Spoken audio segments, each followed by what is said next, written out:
আপনি কেমনে স্ক্যামার চিনবেন? কেন আমরা স্ক্যামার চিনি না? কেন আমাদেরকে কেউ শিখায় না যে আসলে স্ক্যামারদেরকে কেমনে শনাক্ত করতে হয়? আজকে আমি সেই জিনিসটাই ইনশাআল্লাহ করব। 5টা লক্ষণ যেটা থেকে আপনি বুঝতে পারেন কোনো কোম্পানি অথবা কোনো ব্যক্তি বা আপনার জন্য কোনো কিছু কি কোনো পঞ্জি স্কিম কিনা। পঞ্জি স্কিম মানে কি? খুব ডেফিনেশনে যাচ্ছি না, সহজ কথা হচ্ছে আপনি কোথাও টাকা ইনভেস্ট করছেন এবং আপনি সেখানে কোনো রিটার্ন পান নাই। প্রবলি সেই টাকাটা কেউ নিয়ে গেছে, টাকাটা হারায় গেছে, টাকাটা লস হয়েছে, বাট সেটার কোনো জাস্টিফিকেশনও আপনার কাছে নাই। তো আপনি টাকা দিছেন 1,000, 1 লাখ, 10 লাখ, 1 কোটি হোয়াটএভার, এবং টাকাটা উধাও, রাইট? সো আপনার একটা আশা ছিল যে এই টাকা থেকে এটা থেকে আপনি অনেক কিছু দৃশ্যমান অথবা অদৃশ্যমান অনেক কিছু রিটার্ন পাবেন, বাট আপনি কিছুই পান নাই, টাকা গায়েব। 1 নাম্বার পয়েন্ট, সেটা হচ্ছে অতিরিক্ত লাভ। যখনই কেউ একজন আপনাকে অতিরিক্ত লাভের কথা বলতেছে যে তুমি 1 লাখ টাকা দাও সেটা 2 লাখ টাকা হয়ে যাবে, তুমি একটা মোটর সাইকেলের টাকা দাও আমি তোমাকে আরেকটা মোটর সাইকেলের ফ্রি দিয়ে দিব, তুমি 2টা মোটর সাইকেল কিনলে 3 নম্বর মোটর সাইকেল ফ্রি, তুমি একটা অ্যাপেলের ল্যাপটপ কিনো আরেকটা অ্যাপেলের ল্যাপটপ ফ্রি, অথবা তুমি সিম্পলি নিজে অল্প কিছু টাকা দাও আরও 10 জন মানুষকে নিয়ে যেতে তাহলে তোমার এত তাড়াতাড়ি এত লাভ হবে। যখনই আপনি এই ধরনের অতিরিক্ত লাভের কথা শুনবেন, সাথে সাথে আপনার এটাকে সন্দেহ হইতে হবে, সাথে সাথে আপনাকে সন্দেহ হইতে হবে যে অতিরিক্ত লাভ কিভাবে দিচ্ছে। আর যদি সে অতিরিক্ত লাভ হয় তাহলে বাংলাদেশের গভর্নমেন্ট অথবা সবচেয়ে বড় বড় যে কোম্পানিগুলো বাংলাদেশে আছে সেই কোম্পানিরা কেন ইনভেস্ট করে না? যদি এত বেশি লাভ করে এত সহজ হয় তাহলে বাংলাদেশের সবচেয়ে বড় বড় যারা কোম্পানি তারা কেন এই ছোট কোম্পানিটাতে ইনভেস্ট করে না? সো কেউ যদি হঠাৎ করে আপনাকে বলে যে আমি হঠাৎ করে তুমি 2টা গরু কিনবা 2টা গরু ফ্রি পাবা, অথবা হঠাৎ করে তোমার অনেক বেশি লাভ হবে, প্রতি বছর তোমার সম্পদ হঠাৎ করে দ্বিগুণ 3 গুণ হওয়া শুরু করবে, তার মানে এটা একটা রেড ফ্ল্যাগ। এখানে একটা জিনিস বলে রাখি, অনেক মানুষ যে অতিরিক্ত লোভের জন্য অতিরিক্ত লাভের জন্য যে ইনভেস্ট করে সেটা কিন্তু সবসময় সে এই কারণে করে না যে সে জানে না এটা খারাপ হতে পারে। অনেক সময় মানুষ তার লোভ নিয়ন্ত্রণ করতে পারে না। এই জন্য ফাইন্যান্সিয়াল সাইকোলজি এত ইম্পর্টেন্ট একটা সাবজেক্ট। ইউসি মানুষের সবসময় সমস্যা এটা না যে মানুষ ফাইন্যান্সিয়াল লিটারেসি নাই, যে মানুষ এটা সম্পর্কে শিখে নাই। মানুষের অনেক সময় সমস্যা হচ্ছে মানুষের ফাইন্যান্সিয়াল হ্যাবিট খারাপ। লোভ একটা খুব গুরুত্বপূর্ণ একটা বিষয়। সো আপনাকে মনে রাখতে হবে স্ক্যামাররা কিন্তু মানুষের লোভটাকে কাজে লাগায়। সে জানে মানুষের লোভী মানসিকতা আছে, সে বুঝায় বাঝায় সেই লোভটাকে সে বাড়ায় দেয়। যেই জন্য জুয়া একরকম পঞ্জি স্ক্যাম, অথবা বিভিন্ন রকম ব্যবসার নামে মানুষের কাছ থেকে টাকা নেওয়া হয়, মানুষকে লোভ দেখায়। সো অতিরিক্ত লাভের লোভ আপনাকে বন্ধ করতে হবে। অ্যাট দ্য সেম টাইম এই জিনিসটা আপনাকে বুঝতে হবে যখনই কেউ অতিরিক্ত লাভের কথা বলতেছে প্রবাবলি আপনার একটু কেয়ারফুল হওয়া উচিত। 1 নম্বর পয়েন্ট। 2 নম্বর যেটা পয়েন্ট সেটা হচ্ছে গিয়ে ব্যবসাটা কি আমি বুঝি কি না। দেখেন, আপনি ডাক্তার হন, ইঞ্জিনিয়ার হন, আপনি যাই হন না কেন, আপনি কম শিক্ষিতও যদি মানুষ হন, আপনাকে বুঝতে হবে বিজনেস মডেল বোঝার জ্ঞান আপনার আছে। এটা বুঝতে 1-2 ঘন্টা 3 ঘন্টার বেশি লাগে না। আপনি লাইফস্প্রিংয়ের বিজনেস মডেল বুঝতে চান, আপনার 30 মিনিটও লাগবে না। 10 মিনিট স্কুলের বিজনেস মডেল বুঝতে চান, আপনি দারাজের বিজনেস মডেল বুঝতে চান, আপনার কোনোটাই বুঝতে 30 মিনিটের বেশি লাগবে না।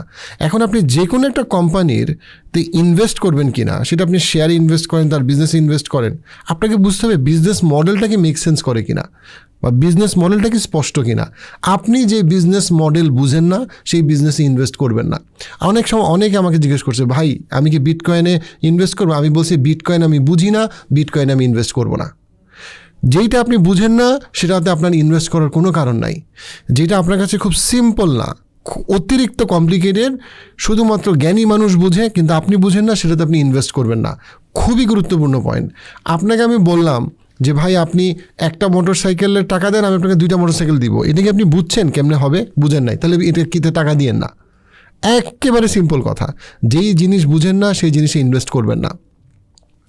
3 নাম্বার যেটা সেটা হচ্ছে গিয়ে যে আপনাকে বলতেছে, এটা খুব গুরুত্বপূর্ণ একটা পয়েন্ট, যে আপনাকে বলতেছে নিয়ে আমি 2টা বিষয় বলবো। পঞ্জি স্কিমে যতগুলো স্ক্যাম হয়েছে, এটা যত রকম MLM কোম্পানি আছে, এখানে একটা গুরুত্বপূর্ণ ক্যারেক্টার হচ্ছে আপনার একটা বন্ধু, অথবা আপনার ড্রাইভার, অথবা আপনার কোনো একজন দুলাভাই, অথবা আপনার কোনো একজন আঙ্কেল, যে আপনাকে এসে বলতেছে আরে তুমি জানো নাকি কি হয়ে গেছে, কে আসছে, কি হইতেছে, একদম তোমার তো ভাগ্য বদলায় যাবে। এই যে ভদ্রলোক, এরা সবসময় খুব সুন্দর কথা বলে, কিন্তু খুব সুন্দরভাবে সে তো আপনাকে মোটিভেট করতে পারে, কিন্তু আপনাকে যে জিনিসটা বুঝতে হবে সেটা হচ্ছে এই ভদ্রলোকের যদি আসলেই এত ভালো ক্যাপাবিলিটি থাকে, তাহলে তার অর্থনৈতিক অবস্থাটা দুর্বল কেন? সে যে ক্লেম করতেছে যে তার কাছে একটা চাবিকাঠি আছে ধনী হয়ে যাওয়ার, এই লোকটা কি আসলে কোনো নৈতিক পন্থায় ধনী হয়েছে? এই লোকটার অর্থনৈতিক মেরুদণ্ডটা বোঝা আপনার জন্য খুব জরুরি। এই লোকটার ক্রেডিবিলিটি কী, এবং এই যুগে কোনো মানুষের ক্রেডিবিলিটি বুঝতে কিন্তু অনেক বেশি কষ্ট হয় না। যেই মানুষটা, ধরেন আপনি ওয়ারেন বাফেটকে ফলো করবেন কেন? কারণ সে পৃথিবীর সবচেয়ে সফল ইনভেস্টরদের একজন। আপনি বাংলাদেশে ধরেন কথার কথা বিকাশের বিজনেস মডেল থেকে শিখবেন কেন? কারণ বিকাশ বাংলাদেশের সবচেয়ে সফল কোম্পানিগুলোর একটা, ইন মেনি সেন্স। সো আপনি একটা সাকসেস কেসকে ফলো করবেন বা একটা মানুষকে ফলো করবেন যে মানুষটা আসলে বিজনেসের দিক থেকে সফল হয়েছে। যে সফল হয়নি তার কথা আপনি শুনবেন না। খুবই সিম্পল। এখন ধরেন আমি আপনাকে বলতেছি যে আমার কাছে ধনী হওয়ার চাবিকাঠি আছে, কিন্তু আমি অর্থনৈতিকভাবে কোনো সফল মানুষ, তার কোনো প্রমাণ বা ক্রেডিবিলিটি কিচ্ছু নাই যে আমি নৈতিকভাবে আয় করছি, তখন আপনি আমার কাছ থেকে কিচ্ছু শুনবেন না। কেন? কারণ সিম্পলি আমার ক্রেডিবিলিটি নাই। আপনি সেই মানুষটার কাছ থেকে ফাইন্যান্সিয়াল অ্যাডভাইস দেবেন যেই মানুষটার ফাইন্যান্সিয়াল স্ট্যাটাসে আপনি রিচ করতে চান এথিক্যালি, মোরালি, 5 বছর, 10 বছর, 15 বছর, 20 বছর পরে। যেই মানুষটা আপনাকে খুব সুন্দর চমকপ্রদ গল্প বলতেছে, সেই মানুষটার কথা আপনি শুনবেন না। কেন? কারণ সেই মানুষটার ক্রেডিবিলিটি আপনার কাছে ক্লিয়ার না। ক্রেডিবিলিটি বলতে আমি এখানে কিন্তু ডিগ্রি বোঝাচ্ছি না। ক্রেডিবিলিটি আপনি যেটা বোঝাচ্ছি সেটা হচ্ছে কি যে সে কি আসলেই অ্যাচিভ করছে কি না, যেরকম সে ক্লেম করতেছে। যদি সে অ্যাচিভ না করে, প্রবলি সে আবারও সে ভুল রাস্তায় আছে। প্রত্যেকটা দুর্বল বোকা উদ্যোক্তা তার উদ্যোগের ব্যাপারে অত্যন্ত আত্মবিশ্বাসী, ওভার কনফিডেন্ট। 4 নম্বর যেটা পয়েন্ট, সেটা হচ্ছে যেই ব্যক্তি আপনাকে মোটিভেট করতেছে কোনো একটা স্কিমে জয়েন করতে, সেটা শেয়ার মার্কেট হোক, সেটা যে কোনো মানে সর্ট অফ উদ্যোগ হোক, এই ভদ্রলোকের কি বেনিফিট অনেক বেশি কিনা? আমি একটা এক্সাম্পল দিই। অনেক ব্রোকার হাউসে যারা শেয়ার কেনা বেচা করে, তাদের কিন্তু একটা বিরাট কমিশন থাকে। এখন ধরেন আমি শেয়ার বাজারে কখনো না কখনো কেনা বেচা করছি বা করতাম বা এখনও করি। এখন যখনই আমাকে কোনো একজন ফোন করে বলতেছে ব্রোকার হাউস থেকে, আরে ইয়াহিয়া ভাই এই শেয়ারটা খুব ভালো করবে, নিশ্চিত টাকা ঢালেন, আমি কিন্তু সাথে সাথে মাথায় যেটা চিন্তা করি, এই শেয়ার আমি কেনা বেচা করার কারণে এই লোকটা কিন্তু বেনিফিটেড হবে। সো এই লোকটা প্রবাবলি সবচেয়ে ভালো মানুষ না যারে দিয়ে আমি ওই কোম্পানিটা বিচার করতে পারি। খুব ইম্পর্টেন্ট একটা কথা, আপনাকে দলে ঢুকায় যদি কেউ প্রচুর টাকা লাভবান হয়, তাহলে এই লোকটা এই দল বা এই ইনভেস্টমেন্ট স্কিমের ব্যাপারে ভালো লোক না, যার কাছ থেকে আপনি অ্যাডভাইস নিতে পারেন। গুরুত্বপূর্ণ একটা পয়েন্ট কিন্তু এটা। কারণ যেই লোকটা আপনাকে বলতেছে, লেটস সে এই লোকটার নাম হচ্ছে ছদ্মনাম আনিস সাহেব, এই আনিস সাহেব নিজেও কিন্তু অনেক সময় জানে না যে একটা স্ক্যাম হতে যাচ্ছে। আমি এরকম অনেক লোককে দেখছি, ইভেন MTF-এর ক্ষেত্রে আমি বলতে পারি, অনেক লোক কিন্তু নিজেও জানতো না যে এটা আসলে একটা স্ক্যাম, কিন্তু তারে বলা হয়েছে তুমি আরও 5টা লোক আনো, তোমার অনেক লাভ হবে, এই জন্য সে আনছে। সে নিজেও নিশ্চিত ছিল না যে MTF একটা স্ক্যাম। তার মানে কি, যে একটা স্ক্যামের পরিকল্পনার অংশ, প্রত্যেকটা ছোট ছোট অংশ কিন্তু অনেক সময় জানে না যে আসলে তারা সবাই মিলে মানে কি হইতে যাচ্ছে। কিন্তু যে আপনাকে গল্পটা এসে বলতেছে, অনেক ক্ষেত্রে সে কিন্তু ওই আনিস সাহেব যে আপনাকে দলে ঢুকাইতে চাচ্ছে বা কিছু একটা কেনাইতে চাচ্ছে বা টাকা ইনভেস্ট করতে চাচ্ছে, কারণ আপনি যখন 50 টাকা দিবেন তখন সে 10 টাকা পাবে। এইটা তার মানেই হলো এটা যে তার এখানে এর ব্যাপারে তার ক্রেডিবিলিটি নাই। এখন আপনি বলতে পারেন তাহলে যে কোনো মার্কেটারই তো মার্কেটিং করে, এই জন্য আপনাকে মার্কেটারের মার্কেটিংয়ের বাইরে গিয়েও আপনাকে খোঁজ নিতে হবে, যেটা আপনি লিঙ্কডইন, ইউটিউব, ফেসবুক, গুগল রিভিউতে, যে তাকে আপনার ক্রিটিক্যালি চিন্তা করতে হবে।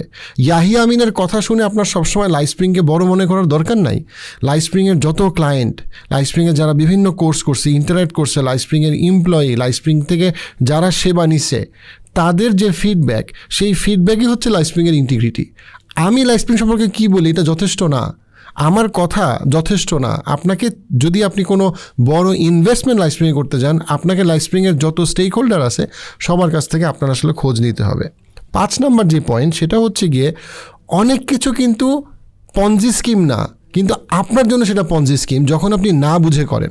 একটা এক্সাম্পল দিই, আপনি না বুঝে MBA করলেন, MBA-র পিছনে আপনি 5 লাখ টাকা খরচ করলেন, MBA করার পর আপনার কোনো লাভ হলো না, 2 বছর সময় গেল। MBA কিন্তু আপনার জন্য একটা পঞ্জি স্কিম। MBA তার জন্যই একটা মিনিংফুল ইনভেস্টমেন্ট, যে ওই 5 লাখ টাকা ইনভেস্ট করার পরে একটা অর্থবহ নেটওয়ার্ক করতে পারছে, 10 বছর একটা ভালো নেটওয়ার্ক তৈরি করতে পারছে, একটা ভালো চাকরি তৈরি করতে পারছে, আর এই যে নেটওয়ার্ক তার এই জ্ঞান কাজে লাগে সে আগাইতে পারছে। মাস্টার্স প্রোগ্রাম আপনার জন্য একটা পঞ্জি স্কিম হইতে পারে যদি আপনি না জানেন যে ওই মাস্টার্স প্রোগ্রাম করে আপনার আসলে লাভটা কী। সো এখন আমি কিন্তু বলতেছি না ইউনিভার্সিটিগুলো সব পঞ্জি স্কিম, আমি এটা বলতেছি আপনি যদি না জেনে ইনভেস্ট করেন আপনি দেউলিয়া হয়ে যাবেন।